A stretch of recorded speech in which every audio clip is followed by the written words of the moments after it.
기도하옵나이다. 아멘.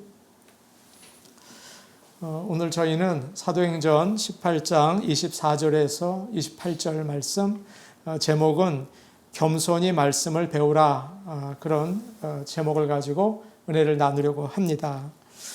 하나님께서 이 시간 또 이 자리에 있는 분들, 그리고 집에 있는 모든 분들에게도 하나님이 크신 은혜 내려주셔서 한 주를 살 수 있는 생명의 양식이 되기를 간절히 바랍니다. 아멘. 바울은 고린도에서 유난히 많은 동역자들을 만나게 되고 또 하나님의 위로의 말씀을 들었죠. 두려워하지 말라, 가만히 있지 말아라, 그리고 말해라, 그런 말씀 전해 주셨습니다.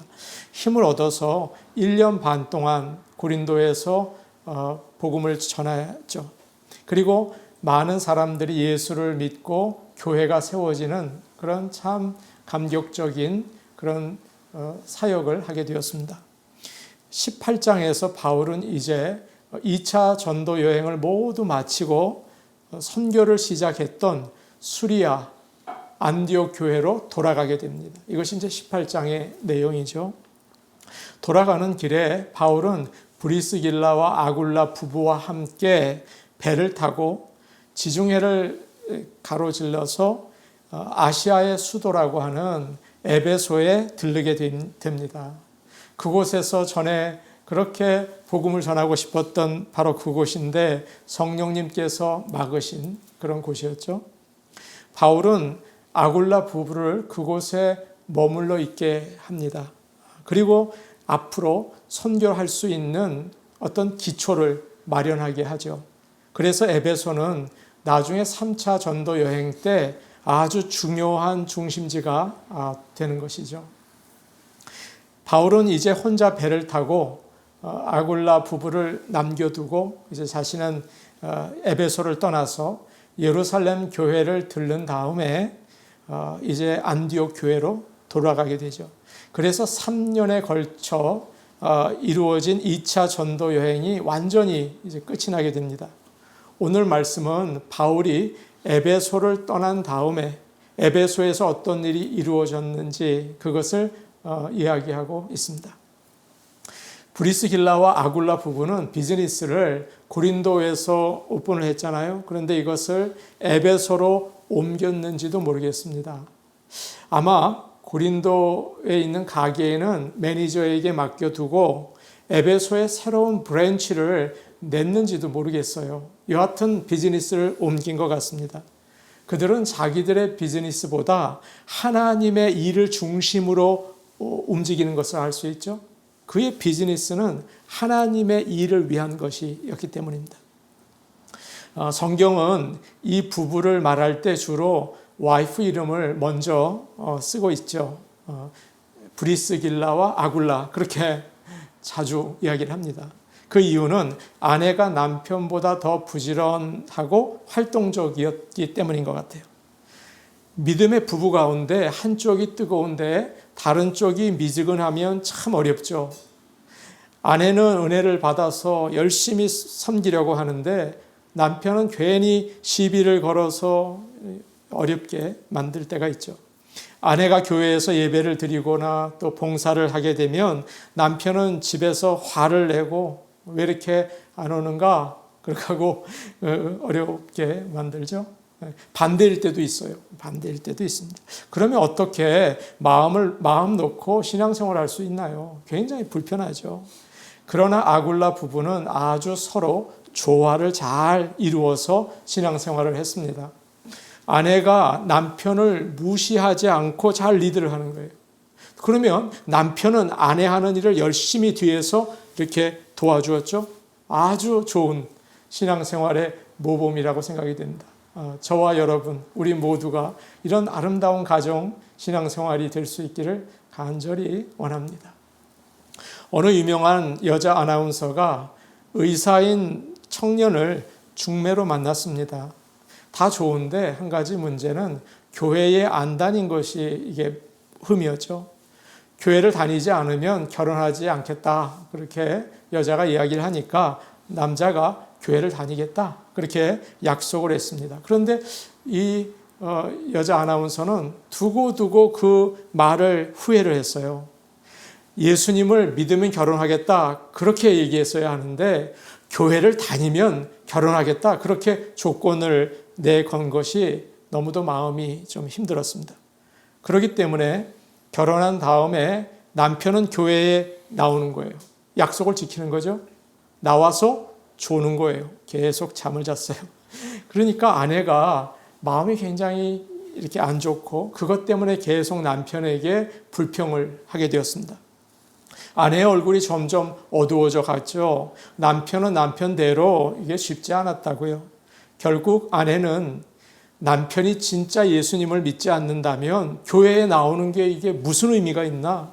더 이상 이렇게는 살 수 없다. 그래서 이혼할 생각을 하게 되었습니다. 그렇게 생각을 하니까 남편이 좀 밉더랍니다. 잠자는 것도 아주 꼴보기 싫고 그렇게 됐죠. 그런데 어느 순간 갑자기 깨달음이 생겼어요. 내가 남편을 위해서 한번 제대로 기도한 적이 있나? 그런 생각이 들더라는 거죠. 생각해 보니까 미워하고 짜증만 냈지 너무 바빠서 기도하지 못했어요. 정말 가정을 위해서 기도한 적이 없더라는 거예요. 그래서 이 와이프는 새벽 기도부터 시작을 했습니다. 그리고 1:1 성경 공부도 받기 시작했죠. 체면 때문에 쉬쉬할 일이 아니라고 생각을 했어요. 그래서 가까운 분들에게 우리 남편을 위해서 좀 기도해 주세요 라고 기도 부탁을 하기 시작을 했습니다. 그렇게 한 지 6개월쯤 지나서 기적 같은 일이 일어났어요. 여러분, 우리의 기도는 항상 응답을 받습니다. 그렇게 미워하던 남편이 아주 예뻐 보이더라는 거예요. 남편이 어느 순간 아내의 얼굴을 보니까 이게 변해 있더라는 거죠. 아내가 밝아졌습니다. 남편의 얼굴에도 웃음이 번지기 시작했죠. 그러니까 남편의 마음이 조금씩 신앙적으로 변하기 시작했습니다. 그 남편이 한 말입니다. 예수 믿는 것이 참 좋은 것이구나 처음으로 느꼈습니다. 그렇게 얘기를 하더라는 것이죠. 참 아름다운 부부죠.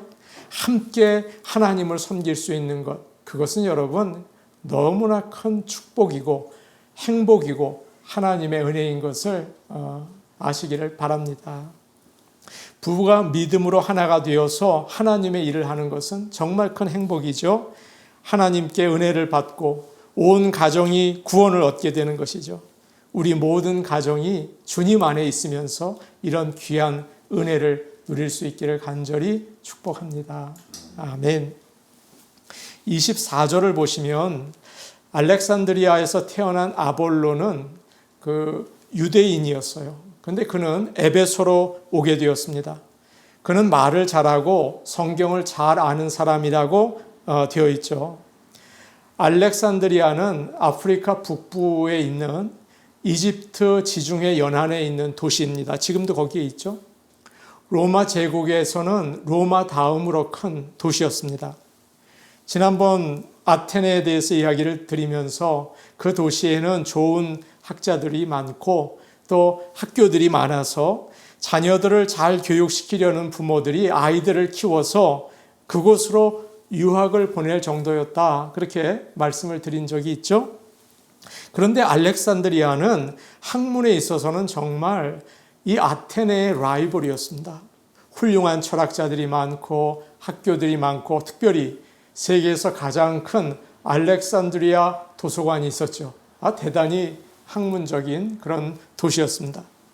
이 도시에 유대인들이 20만이 살고 있었어요. 많죠? 전체가 한 60만쯤 되거든요. 그러니까 한 3분의 1 정도의 사람들이 유대인들이 그곳에 있었던 것입니다. 그러다 보니까 그곳에 사는 유대인들은 그리스 철학의 영향을 많이 받았어요. 그래서 신앙생활을 하는데 학문적으로 하는 거죠. 하나님이 살아계시다 그런 것을 경험으로 알기보다는 지적으로 배워서 알려고 했습니다. 가슴으로 뜨겁게 믿는 것이 아니라 머리로 이해하려고 했죠. 하나님은 어떤 분이실까? 머리로 알려고 했던 거예요. 요즘에 젊은이들이 인터넷으로 친구들을 사귀입니다. 스마트폰을 계속 붙잡고 있죠. 집에서도 그냥 계속 스마트폰을 붙잡고 있어요. 페이스북이나 인스타그램을 보면 세계에 살고 있는 수많은 사람들이 자기를 소개하고 있다고요.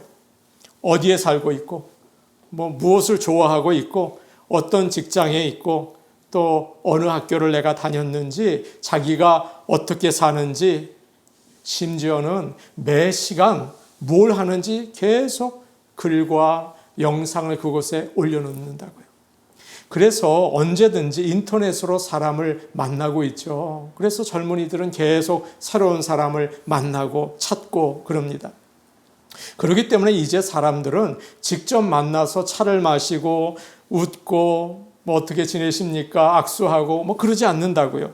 서로 그렇게 사귀기보다 컴퓨터에 나오는 사진과 영상과 정보를 가지고 서로를 알아가는 것이죠. 그러니까 정보로 아는 거예요.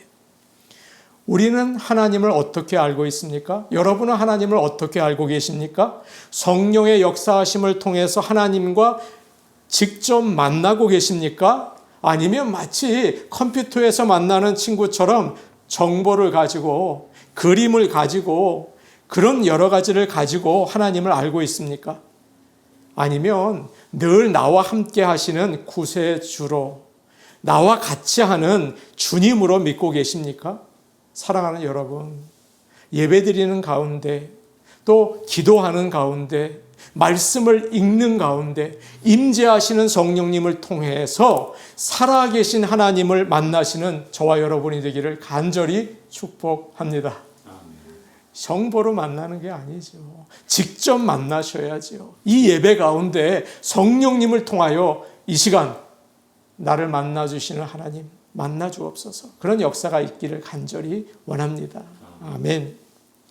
알렉산드리아에는 좋은 점이 참 많았습니다. 학문이 발전했기 때문에 뛰어난 기독교 학자들이 많이 생겨났죠. 초대 교회사를 보면 유명한 사람들이 나옵니다. 오리겐, 클레멘트, 유대 철학자 필로, 정말 엄청난 훌륭한 학자들이죠. 그런데 그들은 모두 알렉산드리아 사람들이었어요. 그게 참 대단하죠. 그리고 2세들이, 세컨 제너레이션들이 히브리 말을 모르기 때문에 성경을 가르치기 위해서 히브리 성경을 전부 다 헬라어로 바꾸어 놓았죠. 2세들 가르쳐 주려고. 그래서 그 성경을 가리켜서 70인역이라고 합니다. 바로 이곳에서 만들어졌다고요. 알렉산드리아이죠. 이렇게 훌륭한 곳에서 아볼로는 자랐습니다. 그러니까 얼마나 지적인 신학을 가지고 있었겠어요? 얼마나 깊은 철학과 신학을 알고 있었겠어요? 그런 참 대단한 사람이었습니다. 24절과 25절에 그가 누구인지를 잘 이야기해 주고 있습니다. 24절, 25절 우리 같이 보겠습니다. 시작. 알렉산드리아에서 난 아볼로라 하는 유대인이 에베소에 이르니 이 사람은 언변이 좋고 성경에 능통한 자라. 그가 일찍이 주의 도를 배워 열심으로 예수에 관한 것을 자세히 말하며 가르치나 요한의 세례만 알 따름이라. 아멘. 아볼로는 바울 못지않게 많이 배운 사람입니다. 오늘 말씀을 보니까 언변이 좋고 성경에 능통한 자라고 되어 있죠. 그는 수사학과 연설에 대해서 공부를 했어요. 아주 말을 부드럽게 물 흐르듯이 서론, 본론, 결론 아주 자연스럽게 내려갔죠. 그래서 사람들은 아볼로가 말씀을 전할 때 자기 마음과 맞지 않는 말이라고 하더라도 자꾸 귀가 기울여지는 거예요. 그 정도로 말을 잘하는 사람이었습니다. 또한 그곳에 유대인의 회당들과 많은 학교들이 있었기 때문에 성경을 아주 잘 공부했죠. 현대인의 성경에서는 아볼로를 가리켜서 성경 박사 이렇게 24절에 나와 있다고요. 뿐만 아니라 그는 기독교에 대해서도 잘 알았습니다. 주의 도를 배워 이렇게 되어 있죠. 사람들에게 예수님을 잘 가르쳤어요. 자세하게. 그런데 그가 어디서 복음을 받았는지는 모르겠어요. 세례 요한에게서 받았는지 베드로에게서 받았는지는 모르겠어요. 그런데 그는 믿는 자가 되어서 열심히 복음을 전했죠. 사랑하는 여러분, 저는 이 말씀 가운데에서 25절에 나오는 그가 일찍이 주의 도를 배워, 이 말씀이 참 마음에 와 닿았습니다. 믿는 자들은 항상 배우는 자들이죠. 예수를 믿고 제자가 된다는 말은 다른 말로 바꿔서 복음의 학생이 된다, 그런 말입니다. 처음 믿는 자들은 잘 모르죠. 처음 믿으니까. 또 그래도 오래 믿는 자들도 몰라요. 잘. 기본적인 것도 모를 때가 참 많죠. 그래서 예수 믿는 자들은, 저와 여러분들은 언제나 배우는 자 되어야 할 줄로 압니다. 하나님의 말씀을 항상 배우기에 힘쓰는 저와 여러분이 되기를 원합니다. 아멘. 보통 목회자들은 설교를 할 때, 여러분 이것을 참 아시면 좋습니다. 설교를 할 때 정한 말씀을 가지고 처음 믿는 사람까지 잘 알아들을 수 있도록 아주 쉽게 주제에 맞춰서 메시지를 전해요. 이것이 주일 예배인 거죠. 성경 내용을 자세히 이야기하지는 않습니다. 그리고 깊이 들어가지 않을 때가 많죠. 그러면 못 알아들으니까. 그래서 언제나 쉬워야 되고, 그리고 또 주제에 맞추어서 메시지를 전하죠. 그러다 보니까 설교를 많이 들어도 기본적인 복음의 말씀을 모르는 성도들이 참 많습니다. 그러면 뿌리가 없어서 믿는 믿음이 미신처럼 믿기도 하고 의심하면서 자꾸 믿는 거죠. 모르니까 자꾸 의심을 해요. 그리고 그저 아멘, 복 받으려고 믿을 때도 많이 있죠. 그래서 이단이나 세상에 유행하는 사상에 쉽게 물들기가 쉬운 것입니다. 리처드 백스터라는 목사님은 1640년에 영국에서 목회를 하신 분이죠. 목사님은 키더민스터라는 도시 전체를 변화시킨 놀라운 목회자이셨어요. 그의 참된 목자라는 책이 너무 좋아서 저는 집에 이렇게 두고 이렇게 조금씩 읽습니다. 방에서도 읽고 또 다른 마루에서도 읽고 그렇게 하죠. 목사님께서는 이런 말씀을 하셨어요. 한번 들어보십시오. 제 설교를 8년이나 10년 들은 사람들 중에서도 그리스도가 하나님이신지 사람인지 모르고 그리스도의 나심과 그의 삶과 죽음에 대해서 이야기를 하면 전혀 들어본 적이 없다는 듯이 어리둥절해하는 사람들을 자주 만나게 됩니다. 놀랍게도 복음이 가르치는 믿음, 회개, 거룩에 대해서 아는 사람이 몇 사람 되지 않습니다. 성도들 대부분은 그리스도를 잘 모르면서 그저 믿고 있습니다. 세상에 빠져 살면서도 그리스도께서 자기를 용서해 주시고 구원해 주실 거라고 막연히 바라고 있습니다. 그것을 그들은 믿음이라고 생각하고 있습니다. 그렇게 얘기를 했어요. 여러분 마음에 와닿으십니까? 그래서 목사님은 1:1 교리문답 공부를 하라고 정말 열심히 요청하고 계세요. 10년 동안 설교를 듣는 것보다 30분 개인적으로 만나서 공부하는 것이 오히려 복음을 알고 구원을 받는데 더욱 효과적이라는 것이죠. 설교를 통해서 아무것도 깨닫지 못하고 멸망하게 교인들을 내버려 두지 마십시오. 그렇게 막 강하게 요청하세요. 사랑하는 여러분, 설교 말씀은 금방 사라지죠. 30분 지나면 그냥 싹 없어지잖아요. 그러나 기록된 하나님의 말씀을 펴십시오. 눈으로 보면서 배우면 그 말씀의 뜻이 무엇인지, 그 말씀을 가지고 내가 어떻게 살아야 하는지 분명하게 알 수 있잖아요. 그 말씀을 물론 설교도 마음에 간직하고 일주일을 지나실 수 있지만 눈앞에 있는 성경 말씀을 통해서 진리의 말씀을 간직하실 수 있는 것이죠. 미국의 대부흥운동이 있었습니다. 여러분 아시죠? 그때 수많은 사람들이 하나님을 믿고 복음을 받아들였다고요? 그런데 이상하게도 대부흥운동이 끝난 다음에 어떻게 됐는지 아십니까? 다시 옛날로 다 돌아갔어요. 그리고 이단에 빠진 사람들도 많았어요. 내가 언제 은혜를 받았느냐? 잊어버렸죠. 말씀을 계속 배워야 하는데 그러지 못했기 때문에 한 번의 사건들로 끝난 거예요. 복음을 받아들이고 나서도 믿음이 자라기 위해서는 말씀을 계속 배워야 하거든요. 그런데 안 배운 거예요. 나는 은혜를 받았다. 그리고는 그저 잊어버리고 살았던 것이죠. 어떤 분은 전도를 한 다음에 전도한 사람에게 100일 동안 매일 전화를 해서 말씀을 전해주고 격려해 주었대요. 참 대단하죠?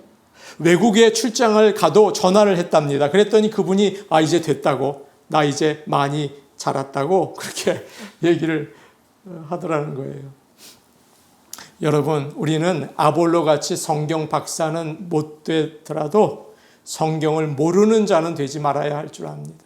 성경을 통해서 하나님을 알 수 있기 때문이죠. 성경을 모르면 믿음의 뿌리를 내리지 못해요. 구원의 확신을 가지지 못해서 날마다 흔들려요. 누가 이 말하면 그렇구나. 세상에서 이리 가면 그렇구나. 작은 일에도 시험에 들어서 어린 아이와 같이 넘어집니다. 하나님 말씀을 배우고 믿음의 뿌리를 굳게 내리는 저와 여러분이 되기를 원합니다. 아멘. 아볼로는 실력이 있는 훌륭한 사역자였습니다. 그는 성경을 아주 뛰어나게 해석을 했다고요. 특별히 구약 성경에서 예언한 메시아 그런 것을 이렇게 다 얘기하면서 그분이 바로 예수 그리스도시다라고 전했죠. 얼마나 설명을 잘했는지 28절 끝을 보니까 뭐라고 되어 있습니까? 유대인들도 꼼짝하지 못했다고 했어요. 이 아볼로는 지식이 있었거든요. 논리적이었거든요. 아주 예리했거든요. 할 말이 없을 정도였어요. 그런데 이상하게도 뭔가 빠져 있는 거예요. 뭔가 조금 부족한 거예요. 아볼로는 25절 뒤를 보시면 요한의 세례만 알고 있었다. 이 말의 뜻은 성령 세례는 알지 못했다. 그런 의미가 담겨져 있는 것입니다. 세례 요한은 사람들에게 이런 말을 했죠. 나는 물로 너희에게 세례를 베풀거니와 나보다 능력이 많으신 이가 오시나니 그는 성령과 불로 너희에게 세례를 베푸실 것이다. 누가복음 3장에 말씀하고 있습니다. 요한은 요단강에서 물로 세례를 주었습니다. 그는 사람들에게 회개하라고 외치고 물로 다 씻어 주었죠. 물속에 깊이 들어갔다 나오게 해 주었죠. 그것은 죄가 씻음을 받았다는 아주 중요한 표시죠. 그러나 그것은 그들의 죄를 씻어주고 변화되게 하지는 못했어요. 그냥 물로 씻은 거예요. 정말 속에 있는 죄를 씻어내지는 못했다고요. 요한과 다르게 예수님은 성령과 불로 세례를 주었습니다. 성령 세례는 성령님께서 우리 안에 임하시는 거죠.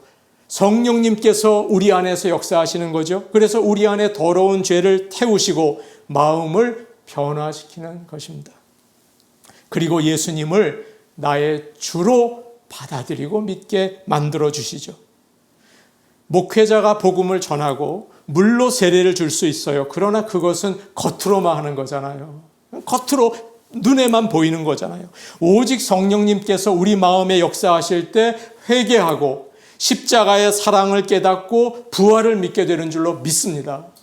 저와 여러분이 오늘 예배를 드리시고겠죠. 이 앞에 지금 젊은 청년들이 있는데 우리는 겉으로 드리는 예배를 드려서는 안 되는 거죠. 그 무슨 소용이 있습니까? 아무 소용 없는 거죠. 우리는 성령님께서 우리를 변화시키셔야 합니다. 그것이 성령 세례였죠. 아볼로는 이 성령 세례를 알지 못했습니다. 복음을 전할 때 오는 그 확신과 감동이 없었죠. 논리적으로는 가는데 확신이 안 와요. 논리적으로는 가는데 감동도 없어요. 힘있게 선교할 수 없어요. 교회를 섬기기에는 부족해요. 아볼로가 말이죠. 그래서 어떤 분은 너무도 아름다운 표현을 했습니다. 아볼로는 2% 부족한 사역자였다. 그렇게 얘기하고 있습니다. 한 장로님이 건설 회사의 전무이셨습니다. 아주 젊어서부터 교회를 다녔죠. 그런데 이분은 신경이 예민하고 성격이 까다로웠어요. 취직을 했는데 1년 반 만에 12명 입사 동기들은 전부 다 진급을 했는데 이 장로님만 거기서 떨어졌습니다. 장로님은 퇴근해서 집으로 가고 싶은 마음이 없었습니다. 그는 교회를 향했습니다. 아무도 없는 예배당에 들어가 앉아서 하나님께 소리를 지르며 기도했습니다. 하나님, 저는 충성을 했습니다. 하나님은 나에게 무엇을 해주셨나요? 라고 기도를 했습니다. 그런데 주님의 음성이 들려왔어요. 네가 언제 나에게 충성했니? 내 마음에는 그저 승진과 출세만 가득하지 않았니? 언제 내가 들어가서 네 마음속에서 역사할 수 있는 기회가 어디 있었니? 네 마음은 그저 세상에서 잘 되는 것만 가득 들어 있었어 라고 주님께서 얘기를 하셨던 거예요. 장로님이 너무 놀랐습니다. 자기는 교회에 봉사한 줄 알았죠. 근데 아니었어요. 장로님은 무릎을 꿇고 펑펑 우셨습니다. 그저 교회에 다니고 봉사하고 11조 한 거, 그게 봉사라고 생각하고 하나님을 믿은 거라고 생각했죠. 진짜 마음을 열고 예수님을 영접한 게 아니었어요. 예수님이 주인이 되신 적이 없어요. 그것을 깨달은 장로님은 기도했습니다. 주님, 저희 이제 출세하지 않아도 됩니다. 승진 안 해도 좋습니다. 제가 원하는 것은 오직 한 가지, 주님이 제 마음의 가운데 들어오셔서 역사해 주시는 것입니다. 주님, 제 마음에 와 주세요 라고 기도했다는 것입니다. 장로님은 주님을 마음에 모신 다음부터 완전히 바뀌었습니다. 진급이 안 된 것도 감사했고 친구들과의 관계도 좋아졌고 무엇보다 가족들이 행복해했죠. 사랑하는 여러분, 예수님을 머리로만 알고 겉으로만 믿을 때가 있어요. 여러분, 그것이 정말 예수님을 아는 걸까요? 여러분, 정말 그것이 예수님을 믿는다는 것일까요? 예수님을 지식으로만 아는 사람에게는 성령이 없습니다. 예수님을 믿고 구원받은 사람에게 성령님이 역사하시는 것입니다. 그래서 바울은 로마서 8장 9절에 이런 말을 했죠. 누구든지 그리스도의 영이 없으면 하나님의 사람이 아닙니다. 너무도 귀한 말씀이에요. 성령님이 오셔서 우리의 죄를 태우시고 우리를 변화시켜 주시기를 간절히 원합니다. 그래서 우리 모두 한 사람도 빠짐없이 우리 교회 모두가 구원받기 원합니다. 이것이 우리가 믿어야 할 예수 그리스도이십니다. 아볼로가 회당에서 말씀을 전했죠. 그때 브리스길라와 아굴라가 그 말씀을 들었습니다. 야, 이분 정말 말씀을 잘 전하시는구나. 정말 앞으로 훌륭한 목회자가 되시겠다. 그런데 뭔가 부족한 것을 이 부부도 알게 되었죠. 아직은 좀 부족한데, 열심은 있는데 능력이 없어.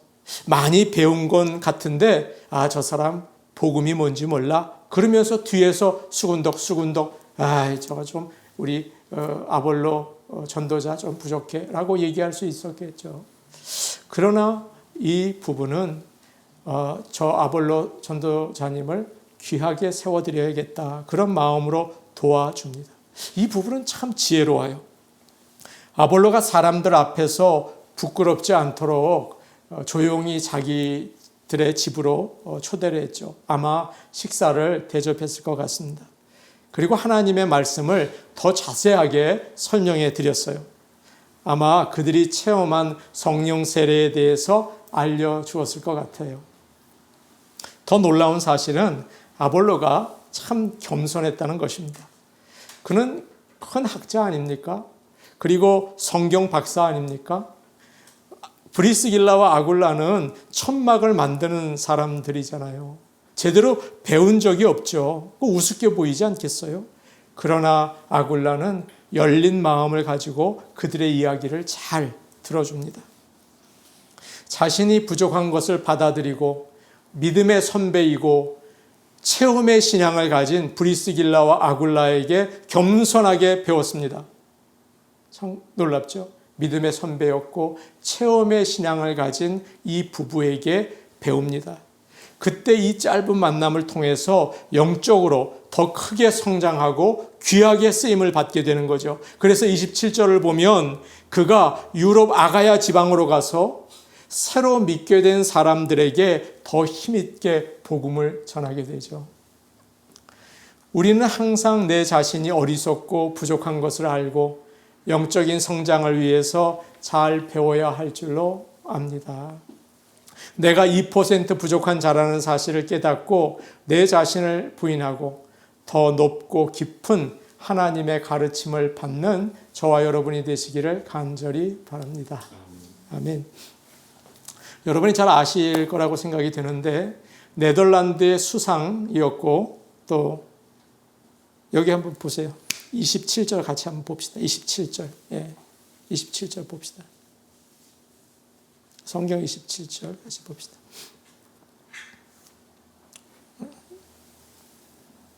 같이 보십니다. 시작.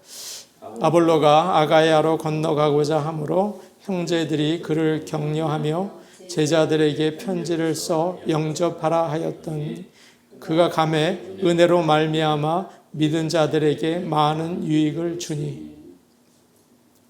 네. 네덜란드의 수상이었고 또 목회자였던 아브라함 카이퍼 이야기입니다. 그는 처음 목회를 시작한 곳이 시골 교회였습니다. 교인들 대부분은 목축업을 하는 농부였어요. 카이퍼는 아주 뛰어난 신학자이면서 또 성경 선생이었습니다. 그런데 언제부터인지 이 시골 교회 교인들이 이상한 일을 하는 것입니다. 예배가 끝났는데 집에 가지 않아요. 그리고 남아서 계속 기도를 하는 것입니다. 이상하다. 왜 그런가? 알고 봤더니 이 교인들은 젊은 목사님을 위해서 기도하고 있었습니다. 이 목사님이 성품도 좋고 실력도 좋은데 거듭나지 못한 거예요. 아브라함 카이퍼가. 그래서 하나님, 카이퍼 목사님을 거듭나게 해주세요라고 이 시골교회 성도들이 집에 가지 않고 남아서 계속 기도를 했습니다. 아브라함 카이퍼는 이 시골교회 교인들이 얼마나 성숙하고 얼마나 헌신적인지를 알고 감동을 받았어요. 그래서 그 기도의 열매로 거듭남을 체험하게 되었습니다. 그는 그렇게 고백하고 있어요. 참 놀랍지 않습니까? 어떤 사람들은 목사가 되고 장로가 되고 교회 직분자가 되면 믿음의 성장이 끝났다고 행동을 합니다. 그럴 때가 많아요. 마치 자기가 다 안다는 것처럼 생각하고 다른 사람들을 가르치려고 하죠. 배우려고 하지 않아요. 그런데 그것은 교만이죠. 우리는 누구나 배우는 것을 부끄러워하지 말아야 합니다. 누가 은혜를 받습니까? 누가 성령 충만을 받습니까? 배우는 자죠. 겸손한 자죠. 하나님 앞에서 무릎을 꿇는 자죠. 아볼로처럼 항상 겸손하며 언제나 하나님 말씀 배우기를 애쓰시는 저와 여러분 되기를 축복합니다. 하나님 말씀을 배우셔야 합니다. 가만히 있으면 안 됩니다. 어떻게 가만히 있습니까? 성령 충만하여서 하나님의 뜻을 깨닫고 주위 사람들에게 복음을 증거하며 살 수 있는 저와 여러분이 되기를 간절히 축복합니다. 아멘. 우리 같이 기도하시겠습니다. 은혜로우신 아버지 하나님 감사합니다. 아볼로는 많이 배우고 세상적인 지식이 가득하였지만 성령 세례를 알지 못했습니다. 아버지 하나님, 우리도 하나님의 말씀을 그저 글자로 지식으로만 알고 있지는 않습니까? 성령의 충만함을 주시옵소서. 하나님 말씀을 성령의 임재를 통하여 깨달을 수 있도록 도와주시옵소서. 은혜로우신 아버지 하나님, 우리는 어렸을 때부터 배운 말씀을 끝이라고 생각하고 더 이상 하나님 알기와 배우기를 멈추지는 않았습니까? 아버지 하나님, 아볼로처럼 늘 하나님을 배워나가며 또 하나님의 주시는 음성에 귀를 기울이고 겸손하게 주 앞에 엎드릴 수 있게 도와주셔서 날마다 믿음이 성장하는 모든 성도들 될 수 있게 도와주옵소서. 예수님의 이름으로 기도하옵나이다. 아멘.